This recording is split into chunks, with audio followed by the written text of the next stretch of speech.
Hi everybody. Today I'm gonna talk about Congolese Rumba.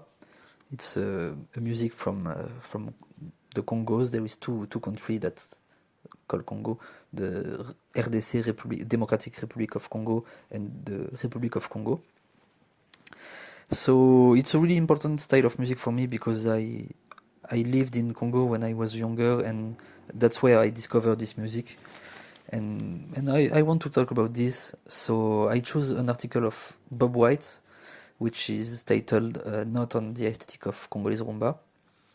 I think this article is really a good article that explains a lot about this music, and there is like really interesting concept that I want to talk.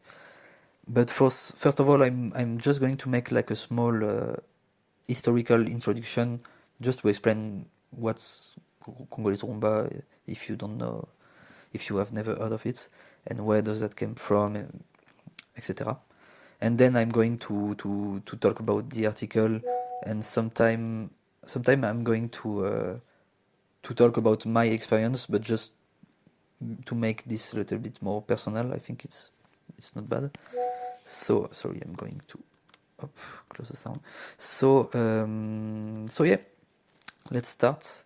So like the Congolese Rumba was born in like the mid 20th century in the two cities of Kinshasa and Brazzaville, which are the two capitals of the Congo.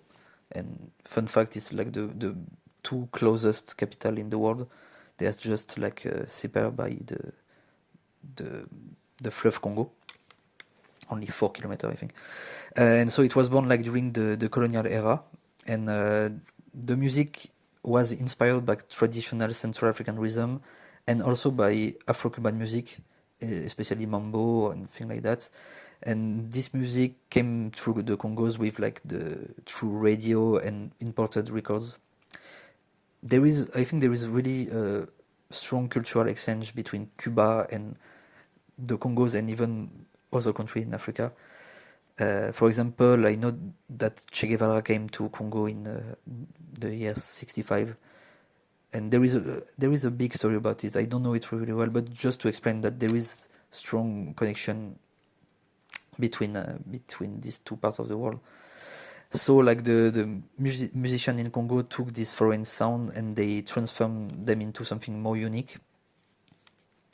And in the 50 and 60s, sorry, the rumba became a big symbol of like modernity and pride, and it really played a key role in the independence movement, because like for example, the independence of the Congo Brazzaville, it's in 64. I think, I hope I don't say bullshit, but well, I think it's 64 or 66. I don't remember. And like the Congolese rumba really play a big part in this movement. And there is like famous band like the TPOK jazz with Franco and the African jazz with Taboulé Rochereau and Grand Calais.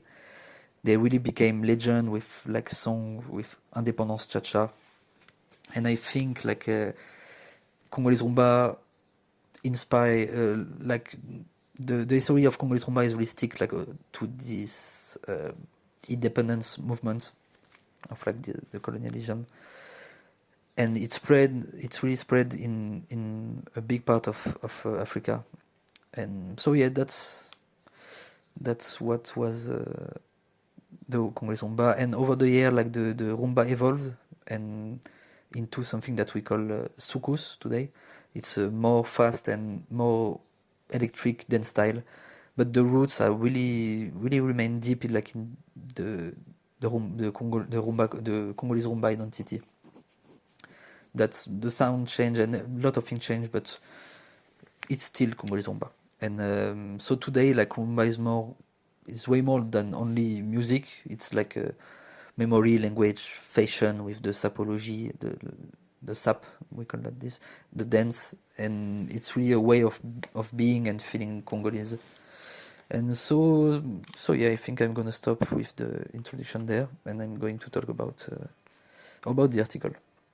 So the article of Bob White, note on the aesthetic of Congolese rumba.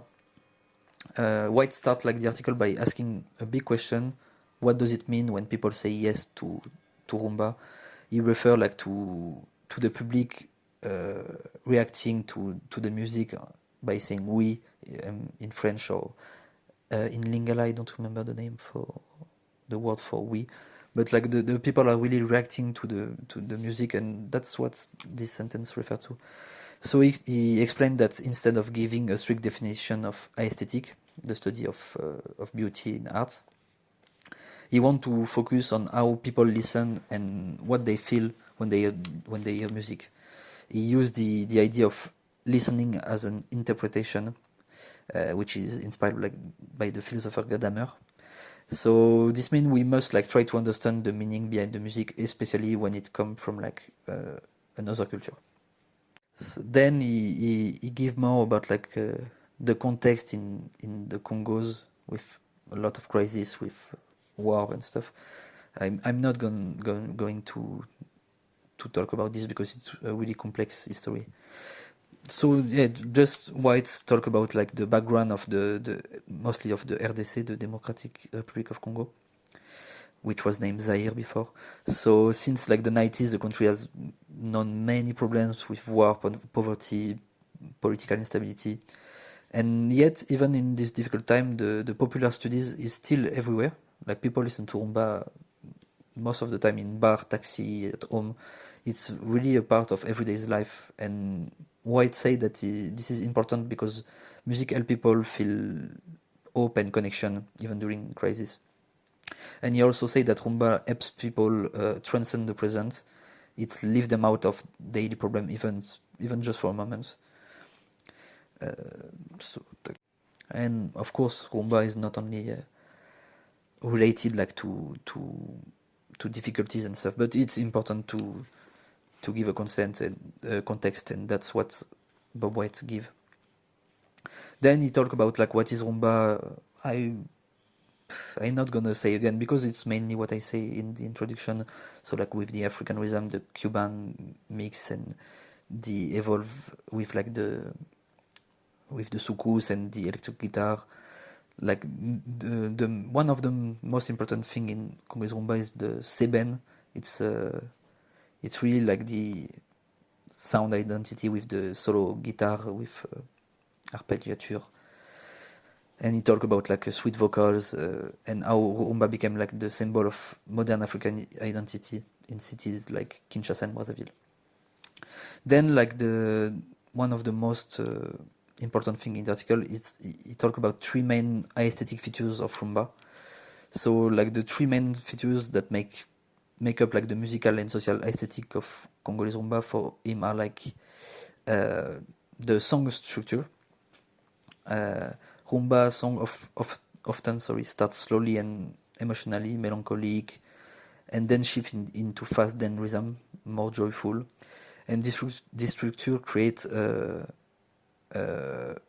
tension that reflects in Congolese life. Sorry, I lost myself, but okay. Donc the structure like sorry, it's live. I'm mostly improvising, so I lost myself sometimes. So I was saying like the structure creates a tension that reflects Congolese life, like sadness and struggle on one side, and celebration and resistance on the other. The second thing, it's the role of homage. In many songs, like they include shoutouts like homage, des dédicaces in French, to important people or sponsor, and this is a part of like the business in music.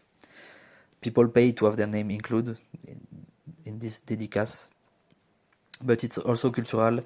Naming people is a form of like social bonding and respect in Congolese society, in both of the Congolese society.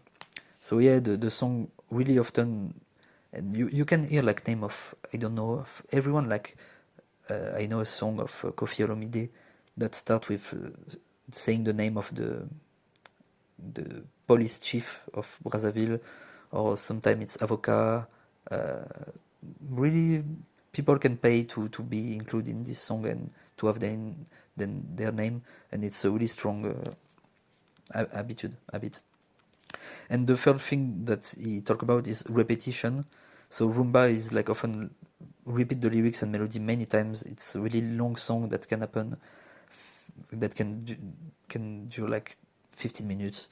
And this might be seen boring to outsider, but for Congolese listener, it's like the repetition is a deep aesthetic. It's help people dance, feel the music, and get into a trance-like state. I don't really like the trance thing, but like the repetition also create connection between past and present, artist and audience. That's what he said. Okay, so then he talked about the politic and economics of rumba. He explained that rumba is not just art; it's also part of politics and money. Like the music industry in Congo is unstable. Musicians often really rely on patrons, shutouts, and even local politics to survive. So the aesthetic of rumba are shaped by the political economy. Who pays, who listens, who benefits. And I think you need to study that to talk about it. It's really complicated thing. I don't know a lot of things about this, but it's an important thing to know. Then what's White talk about is like listening as ethics. It's the final part of like the article, and White returned to the idea of listening as ethics. He said that even that when we study music from another culture, we must listen carefully with respect and openness, of course. And even if we can fully understand everything, we should try. And I think that's the most important thing. Of course, we cannot. For example, as a French person, I never can be a Congolese person. But the fact that I try to understand what it's mean to people to. Bob White talk about a really poetic thing. It's like listening with the ear of other, and I love this sentence. It's important to try. Try is the main thing, and know that we never fully understand how it's representing to people to this kind of music. We can approach that. So he said that listening become like kind of a moral responsibility, and especially for like researcher or outsiders. Sorry, I'm a bit lost. I lost myself a bit. Maybe I'm going to conclude. It's like 12 minutes. Okay, so like in conclusion, White does not give like a fixed definition of the rumba aesthetic, and that's all of the article is about. It's like developing a concept of aesthetic. And instead he showed that rumba is like a living art shaped by history, politics, money, emotion. It's not just music, it's a way of being, a form of social life and survival in a world of really like instability, especially in Congo. That's where like in RDC there is like a really important thing happened since 50 years, sorry, with war, with lot of things. So like rumba play evolve in this thing, and sometimes became like a mirror of society, and it reflects this contradiction like joy and pain, modernity, tradition, open, lot of things. And I really liked to work on this article because I think it's asking something really interesting, like how to like study popular music is really complex, because you are not only studying music, of course, that's what ethnomusicology is about. You study anthropology and sociology and a lot of stuff. And I like I like his reflection on how study everything, and it's really give me to thought about. And so yeah, I hope it was like understandable. I'm really sorry about my English, it's not good at all, but I try to be precise. And I want to finish this podcast by propose you to listen few artists that I think it's really important to listen to if you want to discover Congolese rumba. There is like the old one that I've already talked about, the TPOK jazz with Franco, and the African jazz with Taboulé Rochereau et Grand Calais. These are for me like the two main artists of the original rumba, the old one. And for the most recent one, it really changed with time. It's not the same really the same kind of music, but you will still hear rumba in it. You have the most famous one, which is Fali Ipupa, dit Cap la Merveille, petite référence, which is a really big artist of Kinshasa, and that's evolved in many famous band when it began his career. And you have Fali Ipupa, you have Papa Wemba, which is a great artist. You have Ferregola.